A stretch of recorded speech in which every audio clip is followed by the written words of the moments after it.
Les boys, j'espère que vous allez bien. On se retrouve aujourd'hui pour une toute nouvelle vidéo, un tout nouveau concept, tout nouveau format, FLR analyse, où justement ce que je vais faire, c'est que durant les semaines, donc les trades qui vont m'intéresser, je vais les breakdown. Je vais vous montrer, je vais vous en parler, je vais faire une petite analyse dessus, afin que voilà, vous puissiez comprendre un peu ma manière de voir le marché, ma manière d'analyser, et qu'on soit vraiment deep sur le marché, donc sur les graphiques. Donc les gars, ce qu'il faut savoir, c'est que moi, je suis un suiveur de tendance. Donc ce qu'il faut savoir, c'est que moi, j'attends d'avoir des mouvements très très clairs, que ce soit en H4 ou H1 sur les paires de devises, afin de m'exposer. Donc il faut que la direction soit très très claire, il faut que le mouvement soit clair, afin que je puisse justement m'exposer sur le marché. Euh, donc vous allez voir justement avec mon analyse comment je me débrouille et quelle est ma vision. Donc les gars, la paire de devises justement qui m'intéresse et qui vraiment me fait plaisir cette semaine, c'est EuroGBP. Je trouve qu'il y a un beau mouvement qui potentiellement sera intéressant. Donc on va justement voir ça tout de suite, analyser ça de A à Z. Donc là on va commencer avec la time frame monthly les gars. Donc on va descendre après au fur et à mesure en time frame. Donc on démarre les gars tout de suite. Donc en monthly les gars, ce qu'on voit, c'est qu'on a un très gros range qui est juste là. Donc, ce qu'on va faire, c'est qu'on va descendre en time frame. Donc là, on est en monthly. On va aller, attendez, hein, on va aller sur la time frame weekly. Donc moi, les gars, ce que j'aime bien faire, c'est que dans ces time frames là, j'aime bien utiliser la théorie de dos. Donc la théorie de dos, c'est quoi? C'est lorsqu'on retrouve des bas de plus en plus bas et des hauts de plus en plus bas, on est dans une tendance baissière. Lorsqu'on retrouve des hauts de plus en plus hauts et des bas de plus en plus hauts, on se retrouve dans une tendance qui est haussière. Donc les gars, on enchaîne tout de suite avec EuroGBP. Donc là, ce qu'on retrouve en weekly, on a des hauts de plus en plus bas et des bas de plus en plus bas. Donc, on voit ça tout de suite juste là. Puis après, on a un mouvement justement, juste là, qui casse le dernier haut qu'on retrouve juste là. Donc, on a justement un haut de plus en plus haut et un bas de plus en plus haut, qui fait que la tendance, elle est complètement shiftée et qu'on se retrouve dans une tendance weekly haussière. Que le weekly est haussier. Je vais marquer cette zone-là juste là aussi.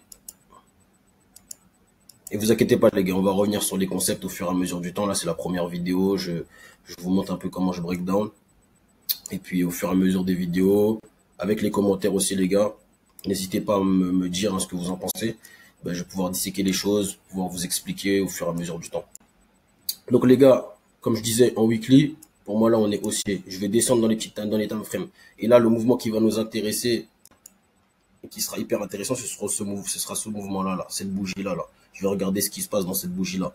Donc on rentre justement de manière plus précise pour voir un peu ce que le marché nous réserve. Donc, on va en daily. Donc en daily, par rapport à ce mouvement juste là, moi je trouve pas que ça soit précis, donc je vais redescendre encore dans une time frame. Je vais aller en H4. Qu'est-ce qu'on voit en H4? Hyper intéressant les gars. On voit un haut de plus en plus haut juste là, très très clair. Donc moi, ça m'intéresse, j'aime beaucoup. Ce que je vais faire, c'est que je vais marquer ce haut de plus en plus haut. Juste là. Hop. Voilà.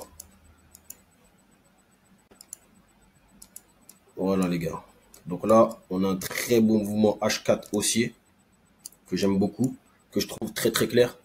Et on va redescendre encore dans une time frame, donc H1. Qu'est-ce qu'on voit en H1? On voit aussi un très bon mouvement haussier très très clair. Donc les gars, là, on est actuellement dans la New York Session.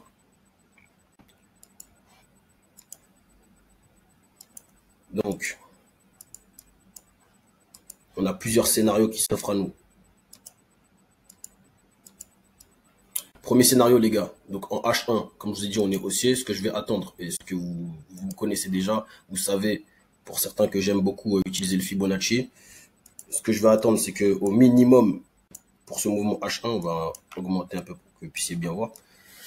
Donc au minimum pour ce mouvement H1, ce que j'aimerais bien, c'est que le prix redescende justement au niveau du 0,6 voire 0,7, même au 0,5 hein, les gars, parce que ce qu'on retrouve, c'est qu'on a un bel order block juste ici. On a aussi de l'imbalance qui est juste ici. Donc, si le prix redescend dans ces zones-là et me montre une cassure de marché, une englobante, donc quelque chose de palpable, une belle confirmation pour aller à la hausse, pourquoi pas. Surtout qu'on est dans la New York Session, donc voilà, ça pourrait être plutôt intéressant. Après, il peut y avoir aussi un autre scénario, les gars, parce que n'oubliez pas, comme je vous l'ai dit précédemment, le H4, il est aussi haussier. Donc, ce que le prix peut faire, c'est que là, regardez les gars, on a aussi un bel order block juste là qui est hyper intéressant. On a un petit peu d'imbalance juste là aussi. Donc, ce que le prix peut faire et ce que moi, j'aurais vraiment aimé, c'est que le prix retrace jusque là, donc aille vers ma zone d'order block pardon, ou d'imbalance, prennent la liquidité qui est juste là, donc tous les gens qui se sont positionnés en avance là, qui ont acheté en H1, donc qui prennent cette liquidité là, juste là, pour après faire une belle impulsion haussière juste là et continuer la hausse qu'il avait commencé à faire avec ce mouvement là, les gars. Donc ça, ce serait vraiment le mouvement que voilà, j'aurais préféré, que j'aurais vraiment aimé. Parce que là, je sais que quand le prix en général, il prend de la liquidité, c'est là qu'il a vraiment beaucoup de puissance, beaucoup de force et qui nous donne un bon petit mouvement. Donc la liquidité, je vais la marquer, les gars.